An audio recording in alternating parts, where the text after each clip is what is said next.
नमस्कार, संसद टीवी में आपका स्वागत है। मैं हूं प्रतिबिंब शर्मा और आज हम यूपी इंटरनेशनल ट्रेड शो को केंद्र में रखकर बात करेंगे उत्तर प्रदेश के दो कैबिनेट मंत्रियों से। नंद गोपाल नंदी जी हमारे साथ मौजूद हैं, औद्योगिक विकास मंत्री हैं। आपका बहुत बहुत स्वागत है नंद जी।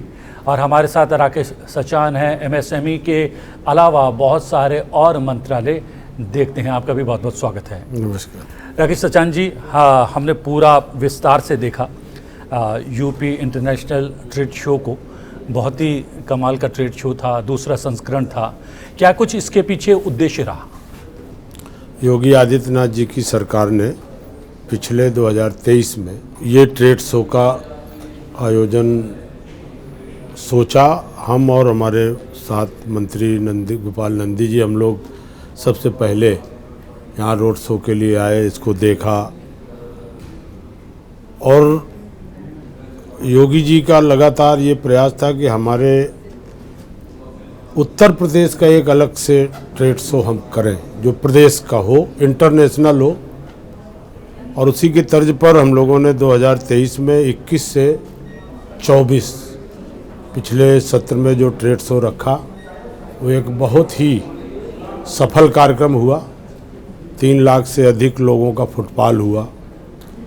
70 देशों से अधिक लोग यहाँ पर वायरस आए और पूरे उत्तर प्रदेश के जितने एमएसएमई के उत्पाद थे, एक छत के नीचे शोकेस हुए। 4 दिन लगातार वो कार्यक्रम चला और एक सफल कार्यक्रम। 3 लाख से अधिक लोग आए। बाजार क्रेता विक्रेता आपस में मिले, B2B हुआ।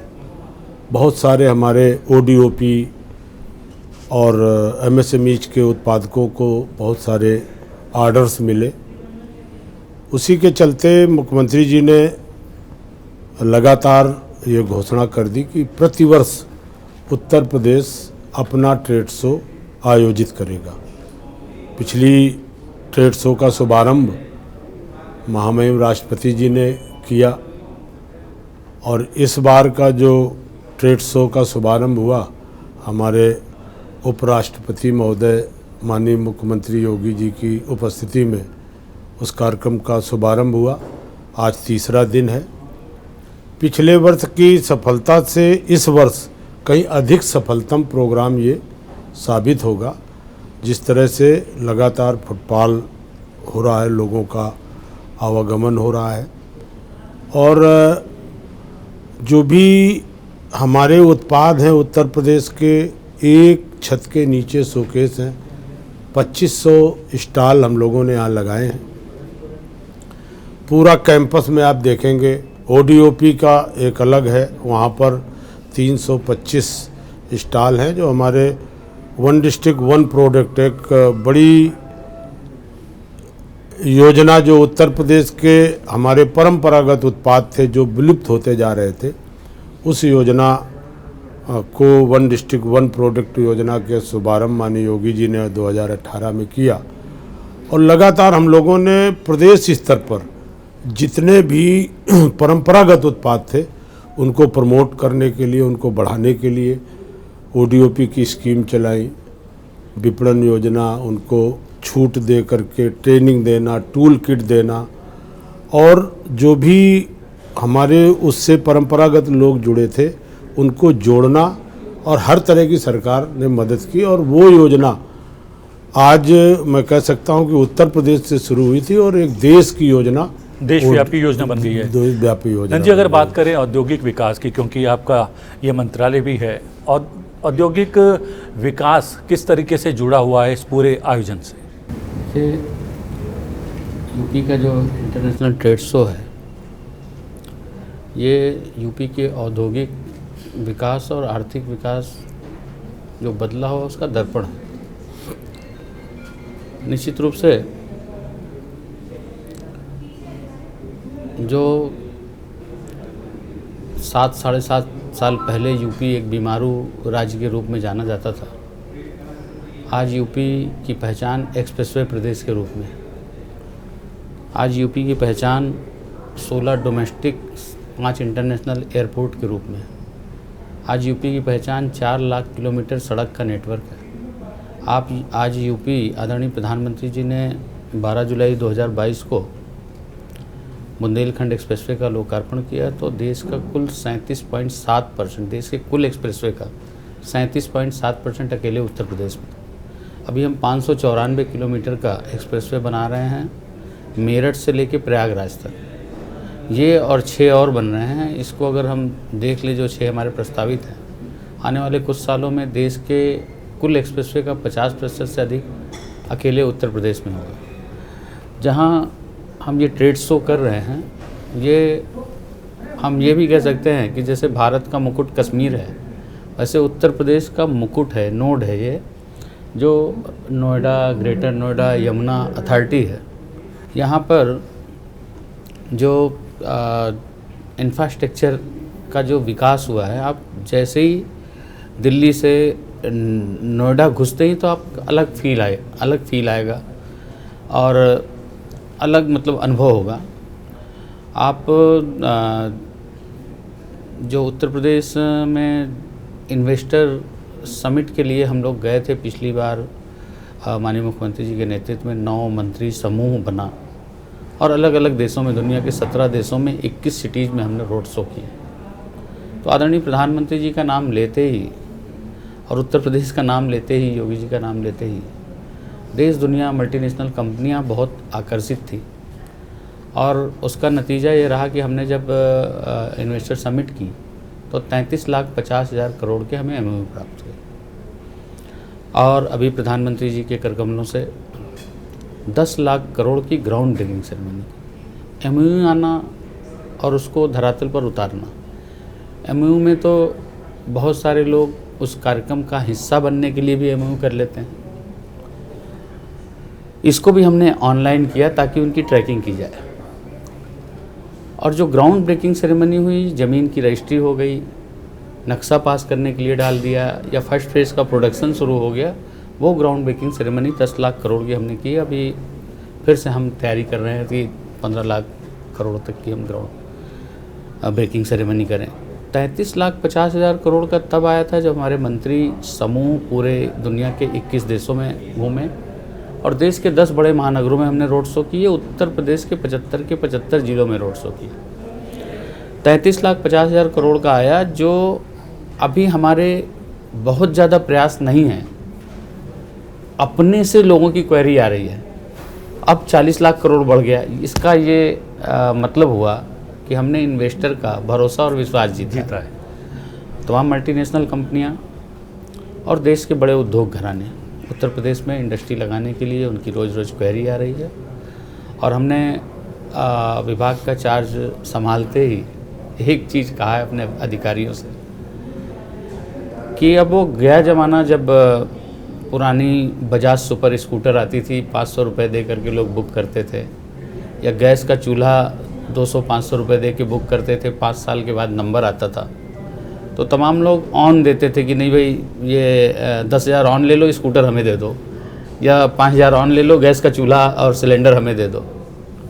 अब अगर हम कहीं जाते हैं, चाहे मर्सिडीज लेना हो, चाहे BMW लेना हो, चाहे मारुति लेनी हो, चाहे टोयोटा लेनी हो, महिंद्रा, जा कर के गाड़ी के बारे में थोड़ी सी क्वेरी करते हैं तो नाम पता फ़ोन नंबर लिख लेते हैं और जब तक आप गाड़ी ले न लें तब तक आपको फ़ोन पे तमाम ऑफ़र देते रहते हैं, बताते हैं हमारी ये स्कीम, ये स्कीम। बाई चांस आप गाड़ी ले आए मर्सिडीज, तो भी BMW वाला आता है, आप बताते हैं हमने गाड़ी ले लिया, तो वो कहता नहीं टेस्ट ड्राइव तो कर लीजिए, अपना एक्सपीरियंस शेयर करिएगा। तो उसी तरह से हमने अपने अधिकारियों से कहा कि अगर हमारे यहाँ किसी ने भी इंडस्ट्री लगाने की क्वेरी की है तो उसको हम तब तक हैंड होल्डिंग करेंगे जब तक उसकी इंडस्ट्री लग ना जाए। क्या बात? हमने इन्वेस्टर मित्र, निवेश मित्र हर ज़िले में पोस्ट किया। अपने सभी जो इंडस्ट्रियल अथॉरिटी है उस अथॉरिटी में निवेश मित्र पोस्ट किए कि उनकी हैंड होल्डिंग करे, कहाँ कहाँ क्या क्या समस्या आ रही है गवर्नमेंट से। और हमारे जो अधिकारी हैं उन लोगों को स्पष्ट निर्देश हैं कि किसी भी इन्वेस्टर को बार बार भटकना न पड़े, बार बार दौड़ना न पड़े, इसके लिए हम लोग इस तरह से काम करें। तो निश्चित रूप से आप देखेंगे कि उसी का नतीजा है कि जहाँ पहले लोग प्रदेश का पैसा सफाई और यहाँ मतलब नाच गाने में खर्च होता था, आज इंटरनेशनल ट्रेड शो हो रहा है। और माननीय मुख्यमंत्री जी ने, हम लोगों ने माननीय मंत्री जी के साथ माननीय मुख्यमंत्री से चर्चा की और उन्होंने सहर्ष सहमति दी कि ये इंटरनेशनल ट्रेड शो हर साल 25 सितंबर से 29 सितंबर तक होगा। हाँ, ये हम लोगों ने डिक्लेयर कर दिया। उत्तर प्रदेश का दिवस नहीं मनाया जाता था, तो वो भी उसका स्थापना हम लोगों ने वो भी मनाना शुरू किया। माननीय मुख्यमंत्री जी ने इस तरह से। ये हम जब इन्वेस्टर्स समिट होते हैं तो ये इस तरीके के आयोजन, ट्रेड शो आयोजित करना, वो इन्वेस्टर्स समिट से कितने अलग होते हैं? क्या इसमें जनता की भागीदारी तय की जाती है, क्योंकि उसमें तो बड़े बड़े इन्वेस्टर्स आते हैं, बड़ी बड़ी कंपनियों के लोग आते हैं। इसमें क्या आम जनता की भागीदारी तय करने के लिए ये ट्रेड शो का आयोजन किया गया है? देखिए, इन्वेस्टर समिट में हम लोग अपने प्रदेश में ज़्यादा से ज़्यादा उद्योगों की स्थापना के लिए देश दुनिया से के लोगों को आमंत्रित करते हैं। और उत्तर प्रदेश में जब से हमारे यशस्वी मुख्यमंत्री योगी आदित्यनाथ जी की 7.5 साल की सरकार कार्यकाल पूरा कर रही है, तब से आप देख रहे हैं कि इंफ्रास्ट्रक्चर का डेवलपमेंट, चाहे रोड कनेक्टिविटी हो, चाहे एयर कनेक्टिविटी हो, जहाँ हम बैठे हैं यहीं के बगल में जेवर एयरपोर्ट बनने जा रहा है, शीघ्र चालू हो रहा है। इस तरह से पूरे प्रदेश में एयरपोर्ट, चाहे इलाहाबाद हो, चाहे आपका अयोध्या हो, हर जगह एयरपोर्ट जो हमारे थे उनका विस्तारीकरण और नए एयरपोर्ट हम लोग बना के एयरपोर्ट में रेल कनेक्टिविटी, आपका जो देख लीजिए नोएडा से आपका 2 कनेक्टिविटी, रेल के डेडिकेटेड कॉरिडोर की कनेक्टिविटी, तो एयर कनेक्टिविटी, रेल कनेक्टिविटी, बिजली की आपूर्ति, कानून व्यवस्था, ये सब देखते हुए जैसा मंत्री जी ने कहा कि 40 लाख करोड़ के MU के हुए और 10 लाख करोड़ के हम लोगों ने ग्राउंड पे उतार दिए और 15 लाख करोड़ के हमें ग्राउंड पे उतारने की तैयारी चल रही है। तो वो इन्वेस्टर समिट है जिससे हम 75 के 75 जिलों में उद्योगों की स्थापना करना, और उद्योगों की स्थापना होगी तभी हमारे यहाँ रोजगार सृजित होंगे और हमें ज़्यादा से ज़्यादा देश के नौजवानों को रोजगार से जोड़ना। और जो ये हमारा ट्रेड शो है, ट्रेड शो तो हमारा प्रदेश का पहला ट्रेड शो है पूरे देश में। अगर आज अग्रणी प्रदेश के रूप में होगा तो योगी जी के नेतृत्व में उत्तर प्रदेश है जो अपना ट्रेड शो का आयोजन कर रहा है। जी, पूरे देश में कोई प्रदेश ने ट्रेड शो अपना नहीं किया। ये 2वीं संस्करण का हमारा ट्रेड शो है और जैसा कि मुख्यमंत्री जी ने कहा कि हम प्रतिवर्ष इसको करेंगे। इसमें 75 जिले के जो छोटे छोटे हमारे हस्तशिल्पी थे, कारीगर थे, जिनका उत्पाद का कोई बाजार नहीं मिलता था, आज उनको बड़ा बाजार मिला है। पूरे 70 देशों के लोग, वियतनाम कंट्री हमारी इस ट्रेड शो की पार्टनर कंट्री है।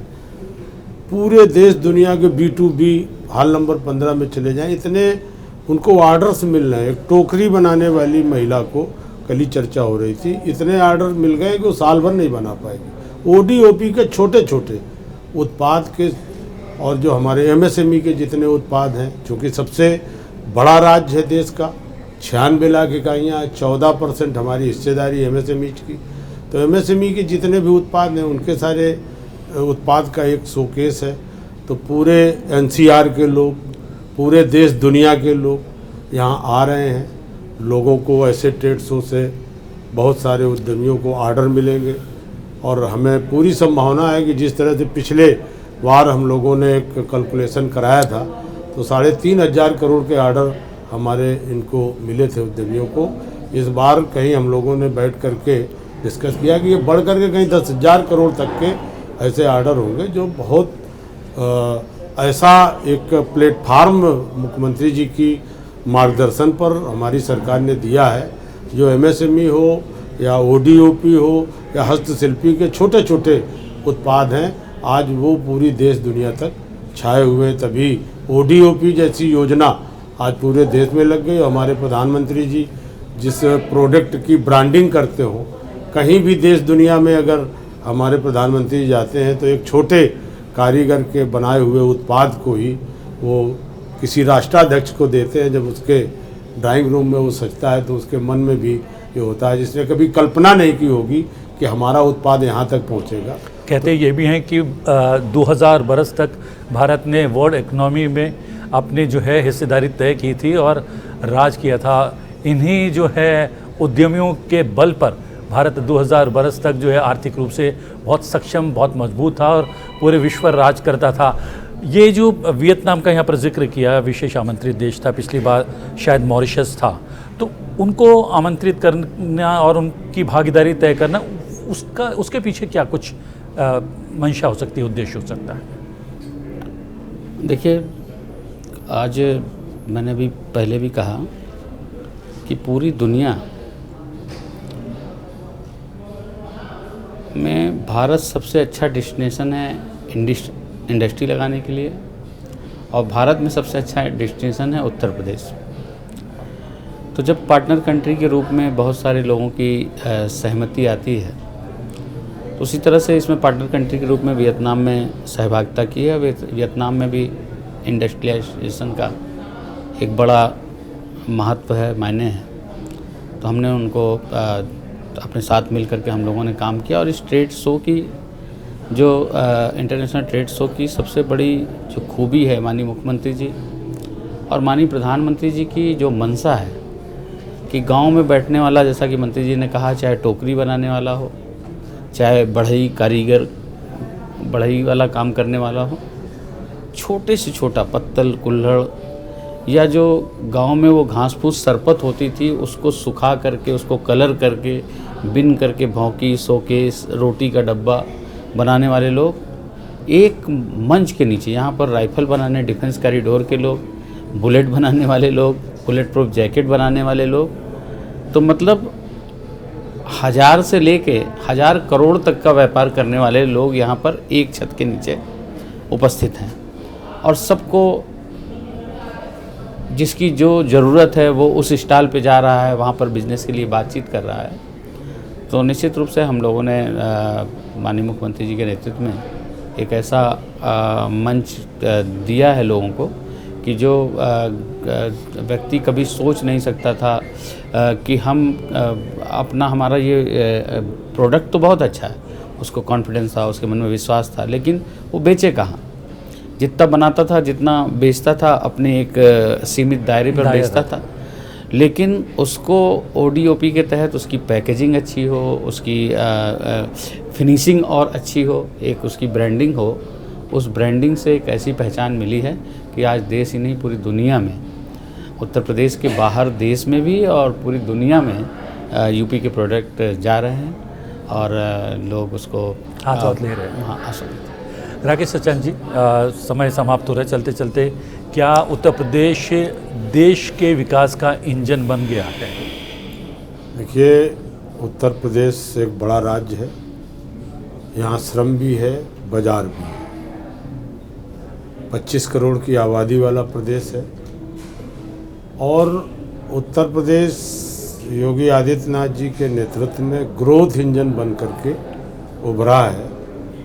96 लाख MSME इकाइयाँ हैं, लगातार 40 लाख करोड़ के अभी MOU हुए, जिसमें ग्राउंड ब्रेकिंग में माननीय प्रधानमंत्री जी ने चुनाव के पूर्व 10 लाख करोड़ के ग्राउंड ब्रेकिंग की, 15 लाख करोड़ की आगे तैयारी है। डिफेंस कॉरिडोर भी है, हमारा गंगा एक्सप्रेसवे बन रहा है, इसके किनारे किनारे की ज़मीनों पर सब औद्योगिक की इकाइयाँ स्थापित करने की जगहें अधिग्रहित की जा रही हैं। तो निश्चित तौर पर देश का ग्रोथ इंजन के रूप में उत्तर प्रदेश उभरा है, और उत्तर प्रदेश उद्यम प्रदेश था ही, अब उद्यम प्रदेश के रूप में भी आगे बढ़ रहा है। और योगी जी के नेतृत्व में निश्चित तौर पे $1 ट्रिलियन इकोनॉमी का जो लक्ष्य रखा है माननीय योगी जी ने, उसको हमारे इन्हीं ODOP, हस्तशिल्पी कारीगर, विश्वकर्मा सम्मान योजना से जुड़े लोग, MSME से जुड़े लोग और औद्योगिक इकाइयों के सहारे ही हम अपनी इकोनॉमी बढ़ाएंगे, और उत्तर प्रदेश सबसे नंबर 1 देश का प्रदेश बन करके औद्योगिकरण में उभरेगा और ग्रोथ इंजन के रूप में देश का नेतृत्व करेगा। जी हाँ, देश का नेतृत्व करेगा। अगर उत्तर प्रदेश बनता है तो भारत भी विकसित राष्ट्र की श्रेणी में बहुत जल्द खड़ा हो जाएगा। राकेश सचान जी आपका और आनंद जी आपका बहुत बहुत धन्यवाद, समय निकाला, और आपने न केवल इस अंतर्राष्ट्रीय जो है ट्रेड शो के बारे में बारीकी से जानकारी दी, बल्कि आपने ये भी बताया कि क्या कुछ उत्तर प्रदेश में हो रहा है इसे उत्तम प्रदेश बनाने के लिए। बहुत बहुत धन्यवाद, थैंक यू वेरी मच। नमस्कार। इस विशेष बातचीत में इतना ही, मुझे दीजिए आज्ञा, लेकिन देखते रहिए सनसद टीवी। नमस्कार।